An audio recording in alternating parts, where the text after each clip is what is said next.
Hello guys, जो welcome है। तो टाइम हुई थी दंदरी 1 बजी थी शायद, तो मैं जोई को नहीं पण 1 ही जुई हो है।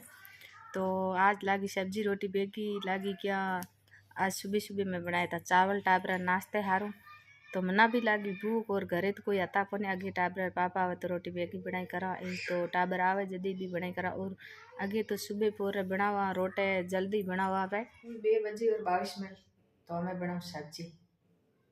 अगे रोटी बनाओ पी पुड़े और चावल जो भी टाबर कहे तो बनाओ। तो रोटी तो मैंने बनानी पड़े मोटोड़े हारूँ क्या वो चावल है बीजा कहीं भी बनाऊँ तो खावा को नहीं। तो भी हारूँ बेगी भेड़ी बना रही हूँ पाछे बनाऊँ 4 बजे अंडेर आवे भी टाइम।